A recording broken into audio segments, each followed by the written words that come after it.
When I look back and I see a stack of 17 books and I see 4,800 blog posts and speeches I've given, none of which were good enough, but all of which I shipped, it becomes pretty clear to me that I'm better off shipping than I am making it perfect.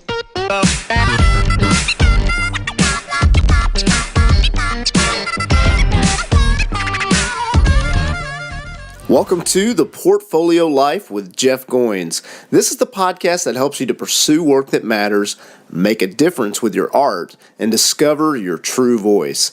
I'm your host, Jared Easley. We are privileged today to listen in as Jeff chats with none other than Seth Godin.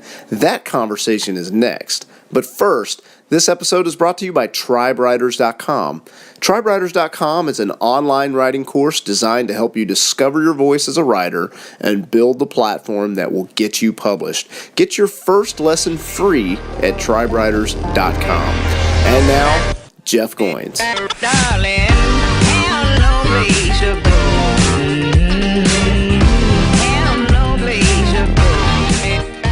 Hey everyone, this is Jeff Goins, and today I am really excited to interview my guest. He is the best-selling author of over a dozen books, one of the world's most popular bloggers. If you Google his first name, you will find his website. And he's just an all-around ruckus maker. Mr. Seth Godin, welcome. It's a pleasure to have you. Thank you, Jeff. I appreciate it. That's a nice introduction as well. So, Seth, you have changed the way I communicate with my friends and colleagues. We have like this whole, Seth Godin vernacular, which includes words like tribes and meatball Sunday and purple cow and linchpin and all of these ideas and words that you've taken and transformed into, a whole different creative, artistic context. And I just want to talk a little bit about that. I want to talk about how your words have made an impact and how you've taken what you do and turned it into an art form. So before we jump into that, I just want to ask you a simple question. What is it that you say you do for a living? Well, I wrote a long Fast Company column about a crisis that I had on a British Airways flight 15 years ago, because on the form to get into Britain, it says occupation, and then there's a blank next to it. Yeah. And I have a real phobia about being arrested in a foreign country. And I was sure that whatever I put down would get me into trouble because it wouldn't be true. Right. So I guess the simplest word I can come up with is teacher, but usually I describe myself as an author and an entrepreneur. What I really do, if I have more than one word to use, I think is I name things that need names. I tell stories that resonate with people, and I help shine a light on areas that people deep down have wanted to work on. Yeah, that's interesting because I think you have a knack for describing things in terms and sort of, like you said, naming things, inventing new ways at looking at ideas that I think people understand. As soon as you give a name to it, they go, oh yeah, I understand that, but I wouldn't have said that. And I find myself explaining concepts that I've learned through your books, things like permission marketing and what it means to be remarkable.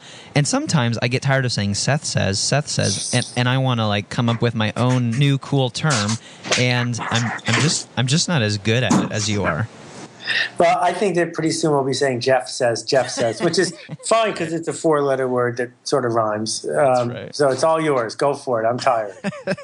So is that something that's come naturally to you, this idea of naming things? I see you sometimes taking ideas that you're a voracious reader. You read something by Malcolm Gladwell or Stephen Pressfield, and you take that and you kind of put your own little flair on it and then share it with your own tribe, and it seems to spread even further. Is that something that comes naturally to you? Where does that come from, this idea of grabbing ideas and kind of putting a name on them, codifying them, if you will, and then sharing them? Well, this might not be true for everyone, but for me, I don't wake up in the morning saying, I need something to write about, or I owe the world a book, or what will I find to put out there? It's totally fine with me if I don't have anything. If I'm going to name something, or if I'm going to bother going to the year-long trouble of writing a book, it's because I'm frustrated. The only reason I do any of this is because no one else has done it in a way that I think is going to push an idea forward that I think is worth addressing. So, I read The Tipping Point, and it was at a time when I had retired from writing books. And in the 10 to 12 days after I read The Galley that Malcolm sent me, I wrote Unleashing the Idea Virus. And it only took a couple weeks to write because I had obviously been thinking about it. Yeah. But when I sent it to Malcolm, because I didn't want it to appear that I had done anything close to stealing his insights, he volunteered to write the foreword because it wasn't his book. It was a book that I was sparked to write by some things that he had pointed out in his book. If someone else had written Unleashing the Idea Virus, I would have thought that was fabulous because then I wouldn't have had to go to all that trouble. So this sort of raises the question about this idea of art. And, we'll kind of bring those together in a second. I think a lot of art is born out of frustration. And this was kind of a major theme in Linchpin, one of your latest books. But you have kind of a unique idea of what art is. Art isn't just painting. It's not just drawing. It's not photography or writing. What is art to you, and why does it matter? Yeah, this is a case where I didn't make up a word. And I'm using the word in the way that people actually think of it, but they don't usually say. We have a word for painting, and there's bad painting and there's good painting. There's paint by numbers. There's the guy who uses Benjamin Moore to paint your house. We don't call all of that stuff art. Art, which would also include Shakespeare, which would also include the work of a fabulous pediatric nurse who makes a family feel a little more comfortable when they're dealing with a stressful time. Art is the opposite of industrial labor. Art is not following instructions, doing what's done before, figuring out how to be more productive. Art is the work of a human. It's always done by a human. That's personal, that's original in some way, and that changes someone else, usually in the form of a gift that connects that person to the other. So The Gift by Lewis Hyde certainly sparked a lot of this thinking for me. You can't have an art factory where people make the same piece of art day after day after day. That's not art anymore. And we certainly would agree that it's artful to deal with a difficult conversation as opposed to just throwing a rule book on the table and walking away. So my argument is that as we walk away from the industrial age, it's over after 150 years. There's a new revolution going on, a new economic age, and it is the connection economy. That connection is now worth more than a factory.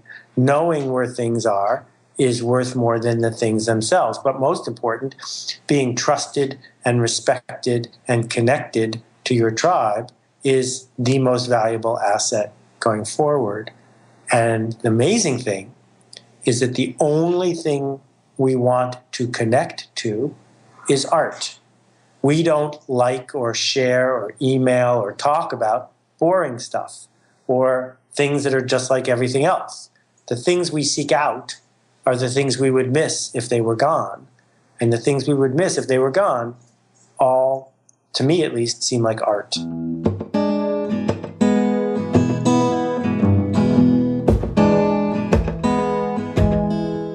So you've got not just one book coming out, you've got like 3 books coming out, almost all at once. And all of this was brought under this banner of a Kickstarter project that you used to launch this book, the Icarus Deception, and then you've got a couple of other projects related with that, like a children's book, children's adult book in a children's book style, and then a compilation of some of your best blog posts.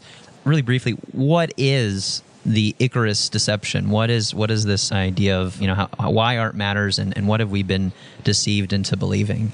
Well, I'm not a conspiracy theorist, right.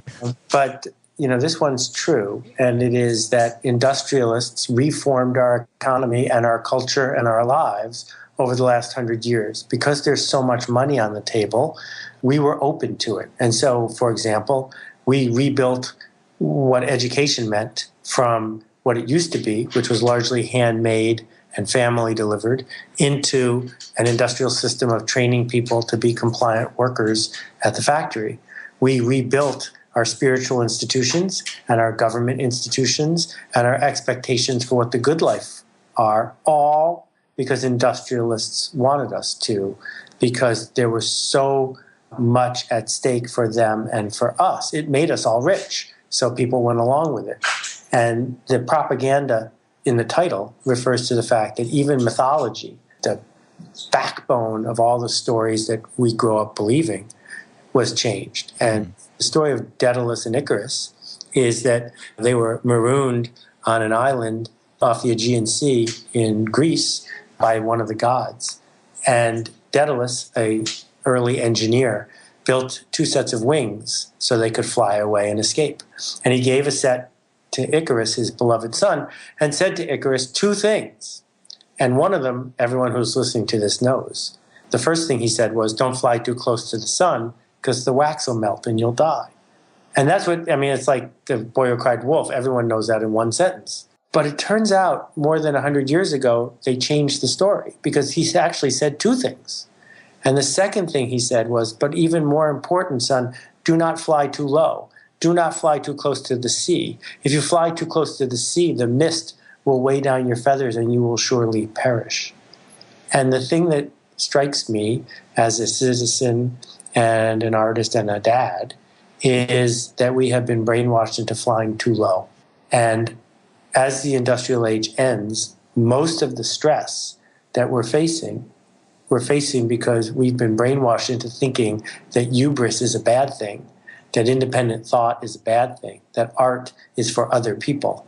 And yet that's all the economy wants now. Wow. So this is great and inspiring. It feels a little esoteric. So can we make this a little bit practical?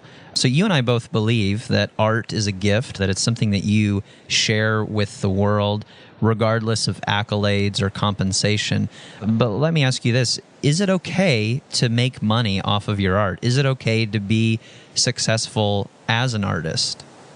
I think that being an artist makes you successful because the connection economy places demands on people who create stuff we want. So if you say to the world, I have created this piece of art, but you can't see it unless you pay me money, then you will fail. On the other hand, if you are generous with your art and connecting with your art and making a difference to people around you, then what happens is a line forms outside the door with people who will pay you money to give them more of it, for you to do it on demand for them. And so when we see people who range from people who are doing pottery to people who are running classes to people who are doing industrial consulting, over and over again, the most successful people in every one of those fields now are people who have followed this path. You know, I'll pick Shepard Fairey as an example. He was so intent on giving away his public graffiti art that he got arrested 30 times doing it.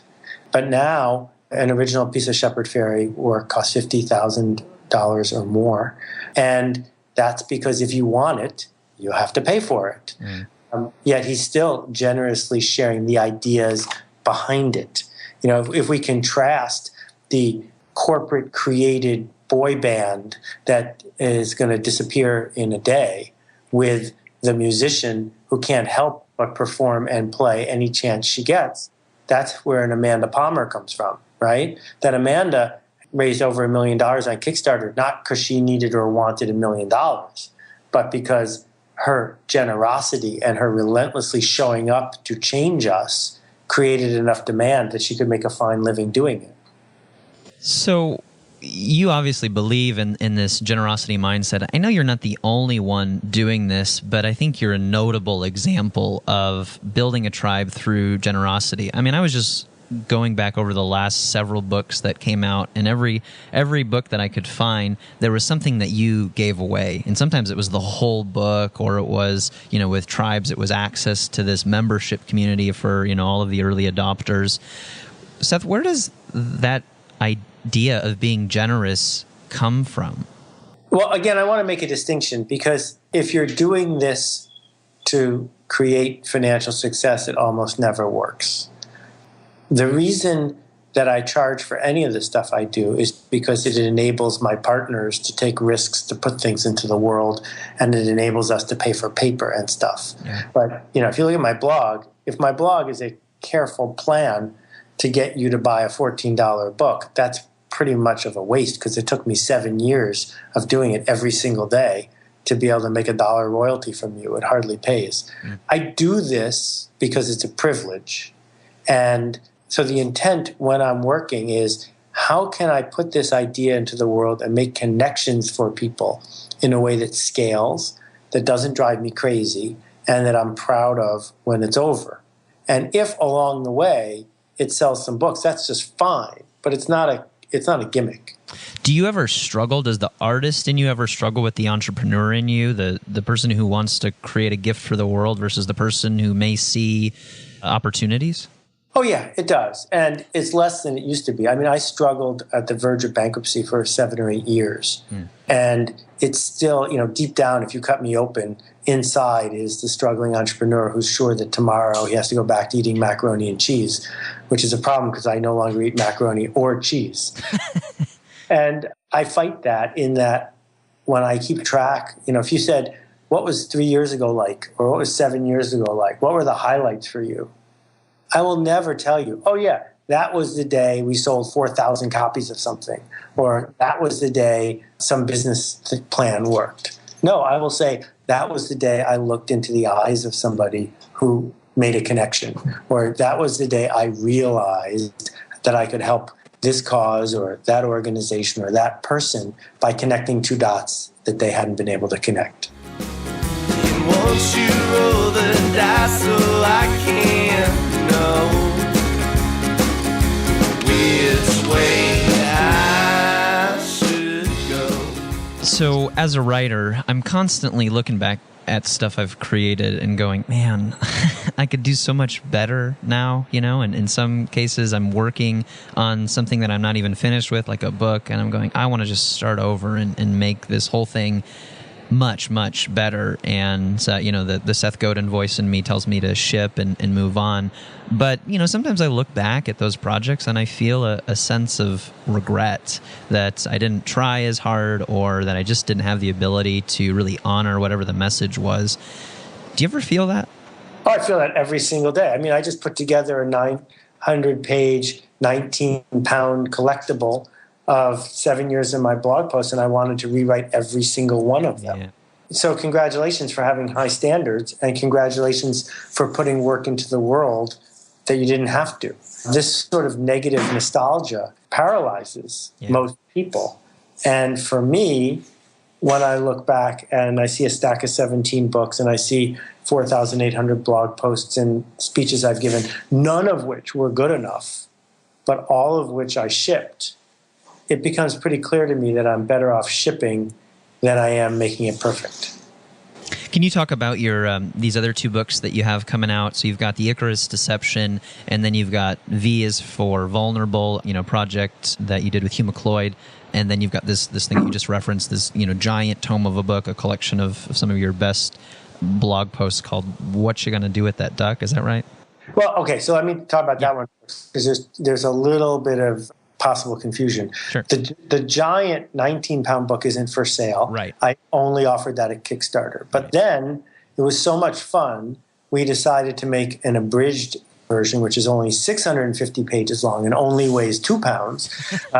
And that book, What You're Going to Do with That Duck, comes out the same day as V is for Vulnerable. And what I did with V is for Vulnerable is I said, what would happen if I changed this format as much as I possibly could? So I took the last chapter of the Icarus Deception, which is an alphabet. There's a word for that. It's called an abecedary. And it starts with A is for anxiety and works all the way up to Z is for Zabouillon. And I gave the finished thing to Hugh with some sketches, and he beautifully illustrated it, some of his best work ever. And what's fascinating about this book, I've handed it to a bunch of people, and unlike anything I have ever done, every single person who has touched it has read the whole thing while I was standing there. Wow. And that showed me that sometimes messing with the format is a really good way to get under people's skin in a new way. Because when you're holding it, you're reminded of Dr. Seuss and your mom and the dreams you had when you were 3 and hand, fingers, thumb, and the rest of it. And so if I can do that, it's a shortcut for me to get your brain to where I needed to go. And then the third book in the trifecta is The Icarus Deception, which is a standard Seth Godin book that makes my argument in the most manifesto-like way I can. And the reason I did a bunch at once is because Kickstarter, despite the founder's intentions, is basically a store. And people pick how they're going to fund things and back things based on what the prizes are. And I wanted to use that as an opportunity to make as many prizes as I could get away with, hence the cornucopia of stuff. So, Seth, you're kind of a paradox because you answer pretty much every email that you get, but you don't have comments on your blog. Don't loud, Jeff. Don't tell anyone about the email. You answer no emails at all. You're accessible, in some respects, and yet you don't tweet or really do Facebook. You're an early adopter of blogging, but at times you tell us that social media is a big distraction. You're somebody who's very vulnerable and accessible, but at the same time, we know very little about you and your family and your personal life. How do you manage this? What is frankly a personal brand, it just is, and then the actual personal life. Why have you drawn certain divisions, certain ways, and how do you stay healthy? I mean, it's hard, I think, to manage a public persona and also to live a healthy human life. Yeah, but there are very few people I'd want to trade with. I'm pretty lucky. Let me answer your question sort of in order. Sure. The first one is, for me, it's about the art and defending the art and avoiding the temptation to hide. So if I started using Twitter, in order to do a halfway decent job, I'd have to spend 3 to 4 hours a day on it, which would be 3 to 4 hours a day I could hide from actually doing difficult work. Yeah. If I used Facebook, I have 50,000, something like that, people who have connected with me on Facebook. And Facebook uses this word friends. Well, no one has 50,000 friends. And if I showed up, I'd either be disappointing all those people or I'd have to hire folks to pretend to be me, which I would find even more disappointing. So if I can't have an interaction that feels appropriate, I'd rather not pretend and not have to make excuses. So those two were easy choices for me, and I haven't regretted either one. The comment on my blog is another example of a hard choice I make that I haven't regretted, which was this. My blog is, my place, and anonymous people were showing up and being mean to me. Mm-hmm. And what I discovered was I was writing in a different way, because I would write a sentence and then I'd say, oh, people will misunderstand this. So I'd add another sentence to clarify it. And the next thing you know, a 5-sentence blog post became a 25-sentence blog post, and it was stupid.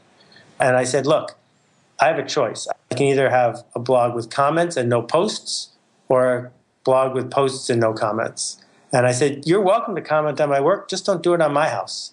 And I read my email because if a non-anonymous person has something generous and thoughtful to contribute, I'm happy to read it. But I don't read my Amazon reviews because I've never met a writer who said, oh yeah, I read all my 1-star reviews on Amazon, took it to heart, and now my new work is much better. Right? I mean, the reason we read our reviews on Amazon is to beat ourselves up and to hide from doing the next bit of important work. Mm-hmm. So that's sort of the first part. And then the second part is I am very focused on not being a guru and not being a map maker. I want to be a teacher, and I want to give people a compass. And so what I'm trying to point out should be self-evident once I've described the world as I see it. You shouldn't do something because it worked for me. You shouldn't say, oh, well, Seth built a company and blah, blah, blah, therefore I should do what he said. That's a really bad reason to follow someone's lead, I think. So I think I have some credentials, but I don't need to talk about them because that's not why I think you should think about the kind of stuff I'm talking about. And as for my personal life, it's sort of about where do you draw a boundary? Once I start talking about what I had for breakfast and where I was this afternoon, should I start talking about the argument I had with my next door neighbor and how disappointed I was in my cousin's report card, and where do you end? So I just made the decision that I'm going to try to talk about the work, but not talk about stuff that doesn't have to do with the work. Mm-hmm. So what did you have for breakfast? I always have the same thing every day for breakfast. And one day if you come over, I'll serve it to you. Okay.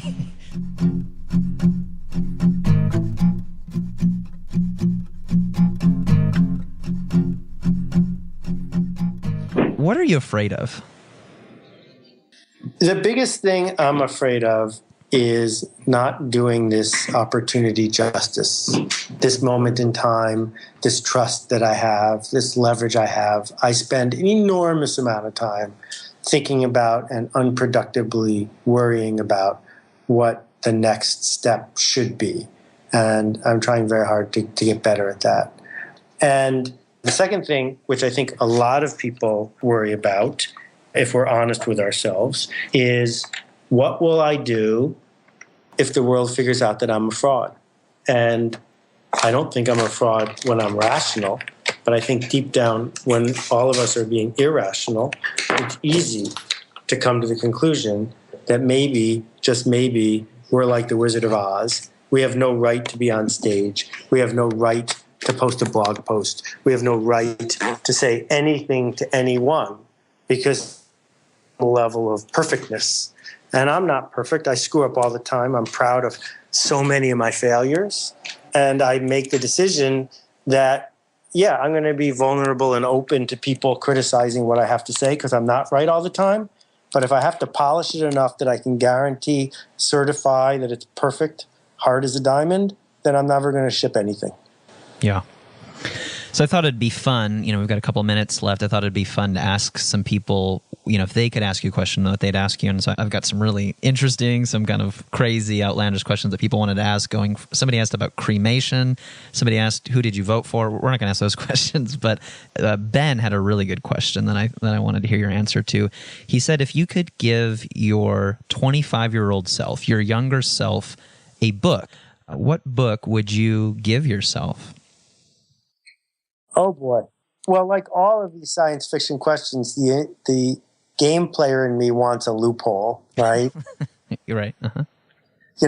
The digest of the most important volatile stocks of the last 20 years with day-by-day trading results or whatever. But we're not going to do that.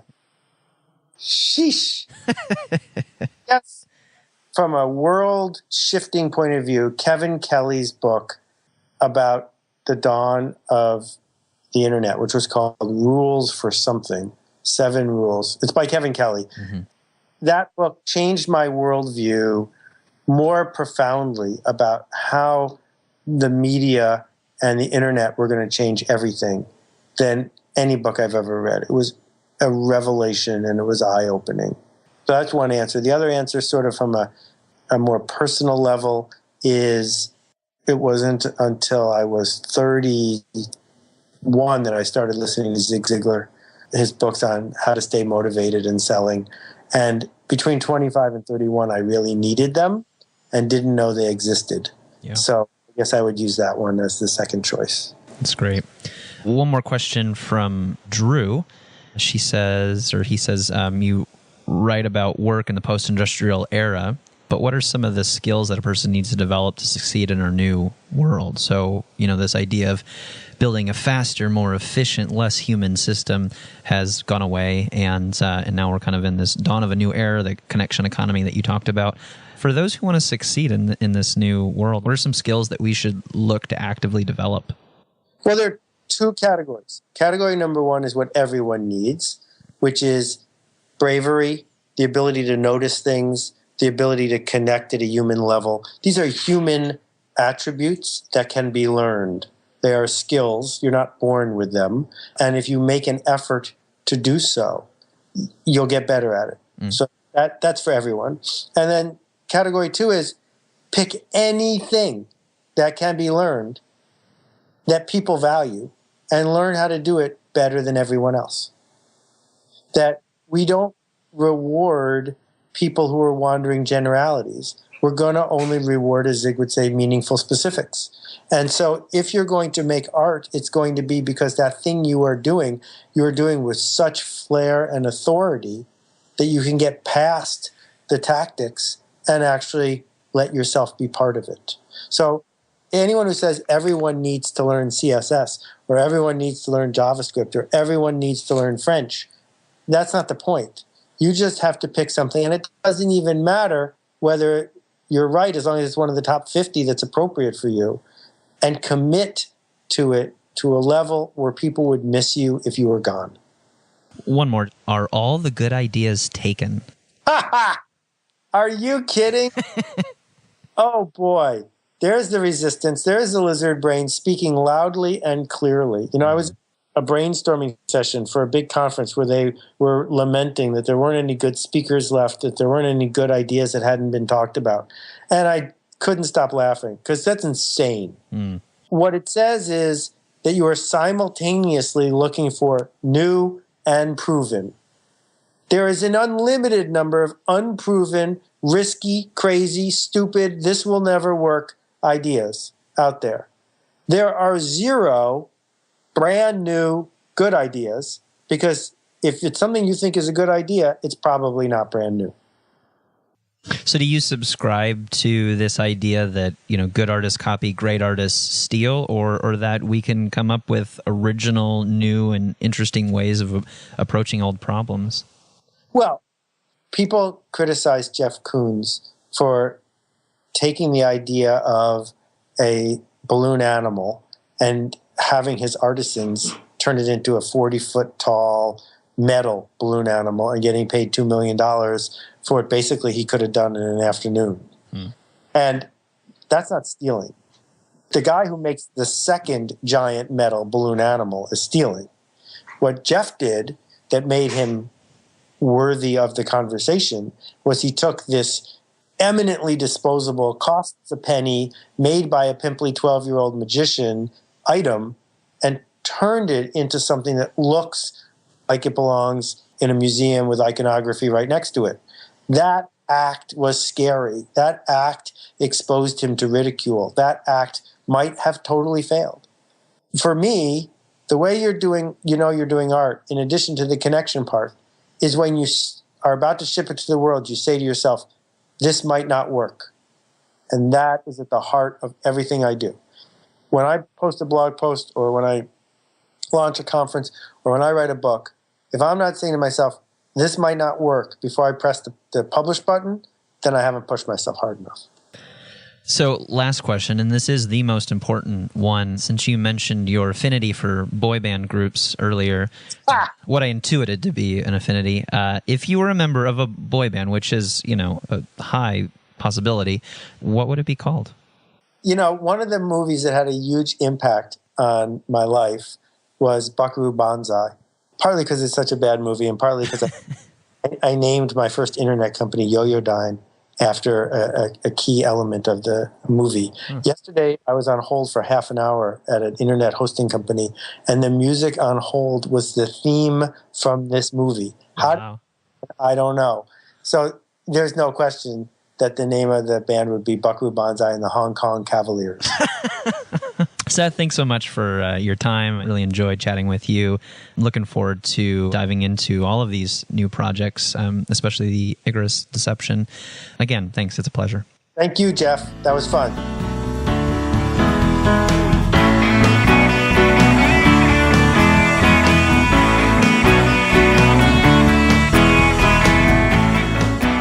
If you enjoyed Jeff's conversation with Seth, please consider letting Jeff know by sending him a tweet.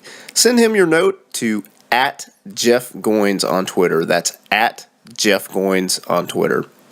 Please be sure to stop by Jeff's website, goinswriter.com, where you can receive some of Jeff's best work for free, including his Writer's Manifesto and the original Wrecked Manifest. That's goinswriter.com. Thanks so much for listening.